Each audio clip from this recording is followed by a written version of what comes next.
Drejtoria e Përgjithshme e Rrugëve dhe Ndriçimit Publik, institucion që funksionon në varësi direkte të Bashkisë së Tiranës, ka çelur një tjetër procedurë tenderimi që lidhet me mirëmbajtjen e sheshit qendror të kryeqytetit, pikërisht sheshit Skënderbej. Bëhet fjalë për një hapësirë me kosto të konsiderueshme, barë që në fund të reflektohet tek taksapaguesit. Megjithatë, deri në këtë moment nuk është bërë publik asnjë preventiv lidhur me të ardhurat që gjeneron ky shesh, përfshirë qirat për aktivitetet apo burime të tjera financimi.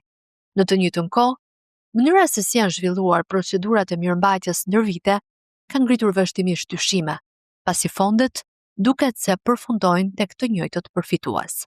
Sipas dokumentave të analizuara nga redaksia si për vitin 2026, ashtu edhe për vite më të hershme, rezulton se këto fonde janë orientuar vazhdimisht drejt kompanisë Fusha. Ky e fundit ka qenë pikërisht përfituese kryesore e tenderit për ndërtimin e sheshit, me një vlerë totale që arrin rreth 17 milion euro.